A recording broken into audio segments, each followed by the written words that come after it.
I'm fine. I'm fine. I'm fine. Queenie, you ain't fine, okay? And now, I have just finished watching, and I had to cry a little bit of a thug tear. Just one, though, because thugs don't cry, okay? But we about to get into all things Queenie, so make sure you get a snack, a little drinky drink, because this is about to be real good.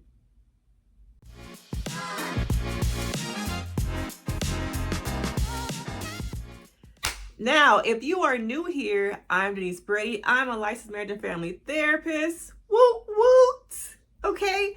And so Queenie, okay? Now, upon first watching this, the first couple, one or two episodes, I was not quite sure, but I got into it and I loved it, okay? Now, taking it a little bit back, okay? If you don't know, Queenie is a book about a coming-of-age young Black woman living overseas, trying to find herself, self-esteem, relationships.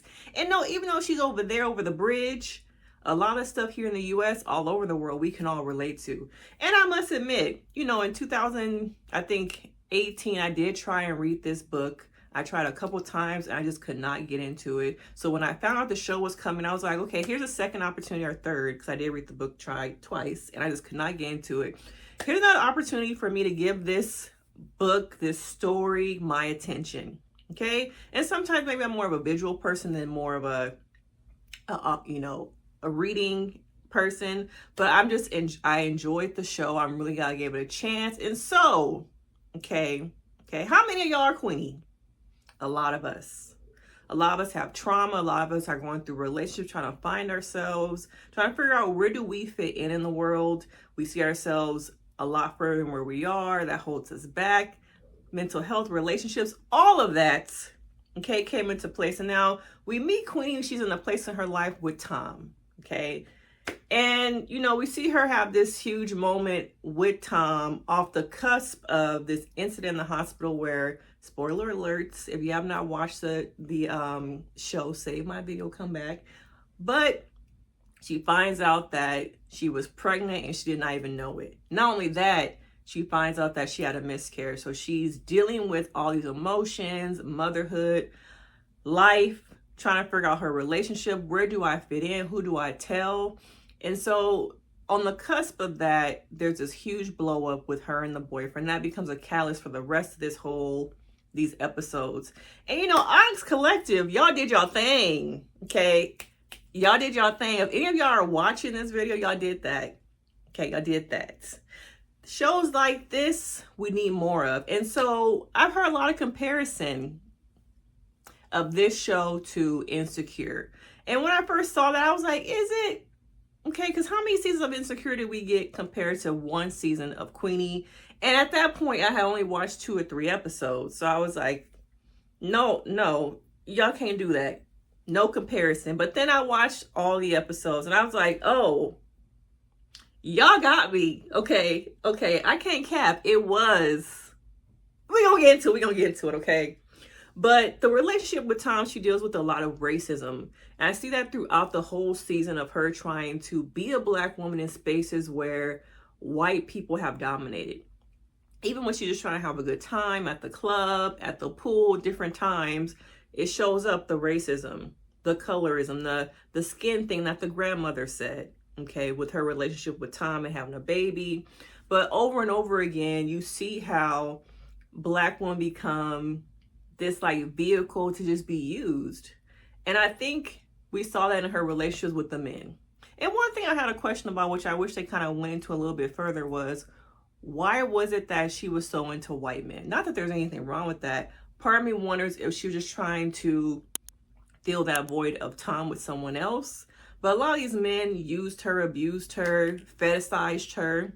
Okay, yes, I think a lot of these men had a Black fetish and they used it to fulfill their own needs. And because Queenie was so distracted and trying to just fill the void with people, places, physical intimacy, okay, oftentimes she did not see what this really was because she was so caught up in trying to show and prove to her ex that, hey, I'm doing my thing, I'm over here.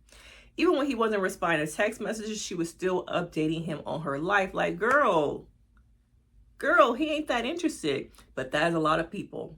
A lot of people are trying to prove something to someone taking actions in their life only to prove I got it. I can do it without you. Look at me. Come back over here. You see, I'm having a good time. This revenge body, this dress, posted on social media for attention, to get the attention of somebody. And so oftentimes I found Queenie in these situations where she was just searching for connection, for love, for acceptance, trying to find her sense of self. And thank God she had them friends. Okay. Now, was her friend, can we compare her to Molly? Was she Molly? Okay. Or was she better? I got to sit on that because I think there was a lot more depth and richness in Queenie than there was what we saw in Insecure. And even though we got so many seasons of Insecure, there was still a lack of depth for, I want to see more about internally. I think we got that maybe the last season, but I still feel like not to this level. And so I'm still thinking as I'm creating this video, is it better than Insecure? Is it better? Is it a la Girlfriends? Is it a la Living Single? And I think all the shows we have post the Living Single, post that era of Black women trying to not be exhausted, trying to live a life in society, Girlfriends, you know, all those shows, Living Single, and all of it's going to take little bits of pieces from the ultimate, okay, from Living Single, okay. But now that we're in, 2024, can this show exist on its own? Can Queenie have its own identity? Or will it always, in any show that has come after, at this point, Insecure, will it always have the comparison of, is this better or not than Insecure? Can shows have their own identity? Why are we so, nostalgic to compare everything to that of something else? And so I want to know you guys' thoughts. Do you think that Queenie was in this cloud of, is it Insecure? Should I watch it? What's it giving? Do people not give things the opportunity to build and grow? Are we in such a place where I need to know what social media is saying, what other people are saying before I watch it? Let me know your thoughts, okay? But I feel like the men were fetishizing her. And it's interesting, this situation with the guy at work. Okay, I'm not gonna lie, because at first I thought, okay, maybe he's a good guy. And then what happened? The same thing that's happened with all these other relationships, and it's all akin to her mother. So let's get into the mommy issues, okay? Because I'm a therapist, so we got to get into it. So we see how a lot of Queenie's relationships mirror that of what she saw growing up in her mother's dynamic with her own relationships. And Queenie has a lot of abandonment issues. A lot of also anxious attachment style, maybe a little bit of codependency. But you see how her not having a relationship with her mother, that core, that sense of nurturing, all that stuff that she needed from her mom, ultimately her trauma impacted her to get into these toxic, harmful, painful, okay? At one point she couldn't even sit on the toilet, y'all. Painful relationships. And it's because that beginning, okay, that foundation was not there. And you see over time, her and her mother try and reconnect. And we'll get to that a little bit later. But when she finally starts having anxiety attacks, anxiousness, and we see her a couple times. Let me know if you think it was a panic attack or an anxiety attack. I think it was more anxiety. I think at times she also went through she was disassociating. And that pivotal scene to me was when she was in the bathtub. Now, this is a protective style, right?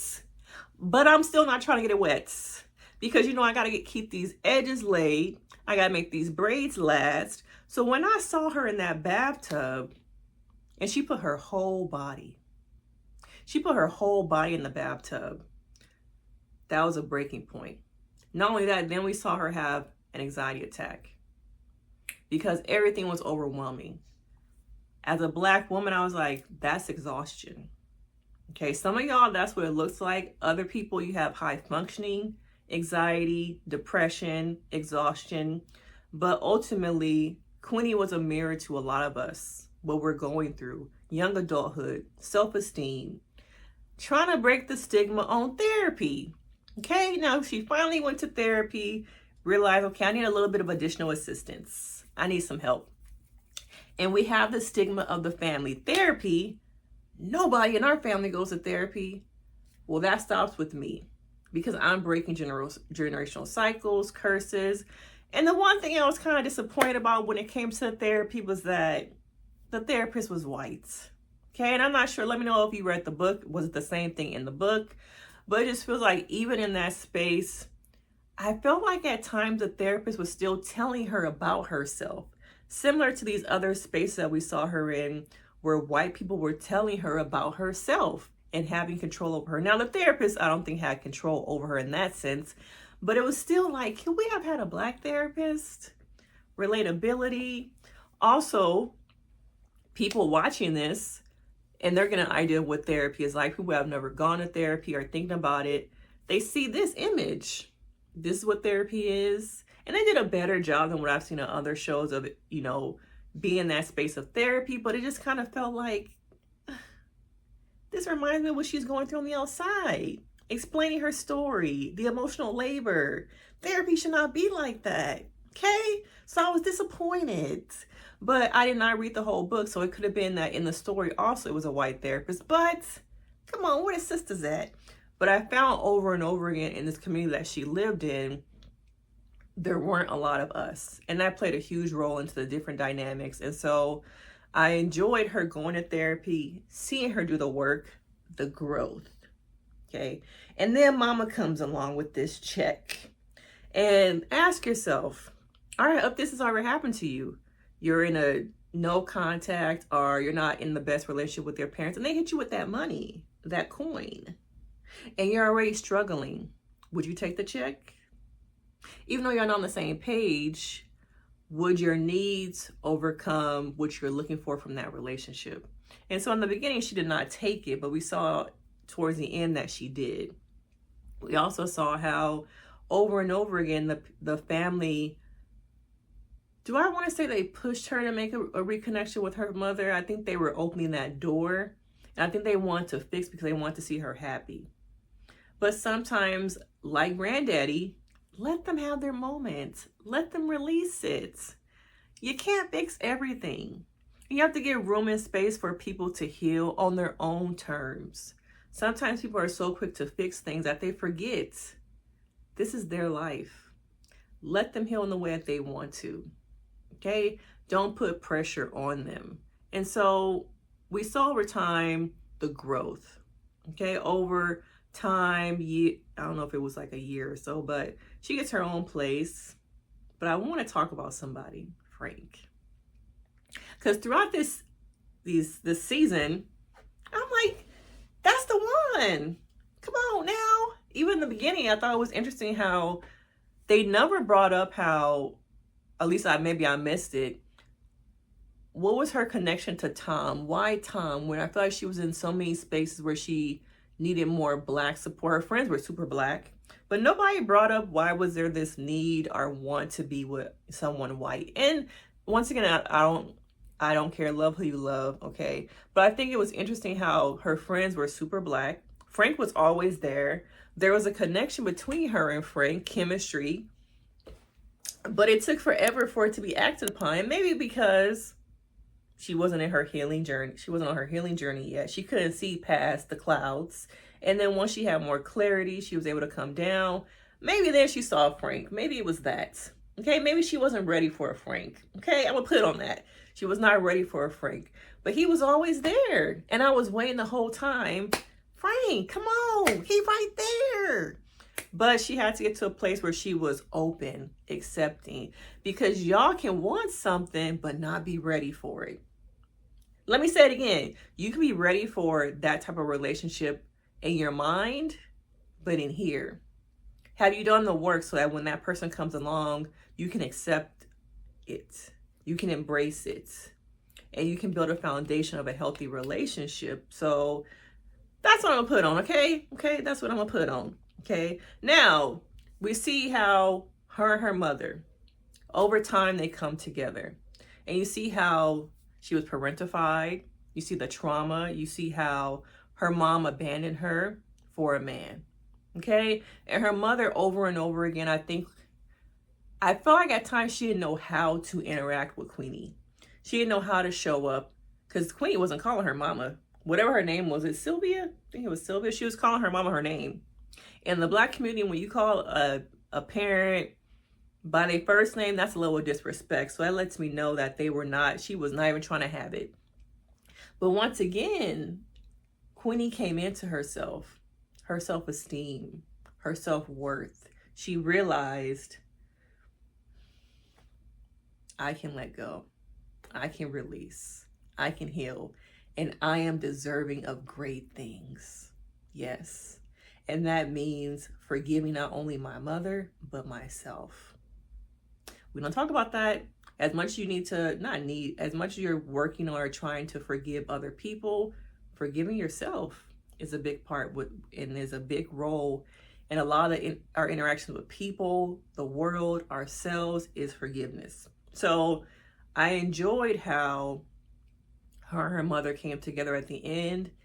And when she put her hand on her mama's, y'all, the tears.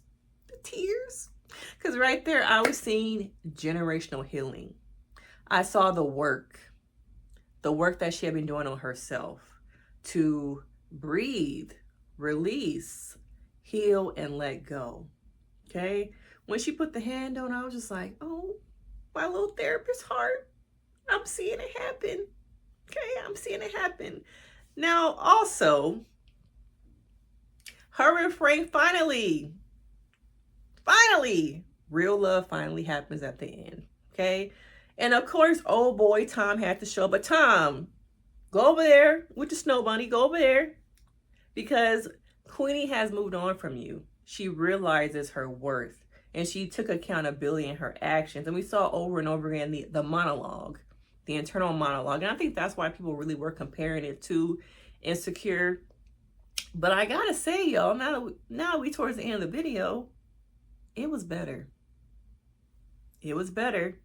Richness, depth, development of characters, storylines. And I know some people are going to say, how can you say it's better than Insecure when we only had one season? Sometimes all it takes is that one season, baby. Now, I really want Queen to have its own identity, just like Insecure can have its own identity. But, yeah, I liked it. I fell in love with it. I wanted more. Okay? Now, I know it's one of those book to TV type deals, so I doubt we'll get another, season, but it was good, y'all. It was good.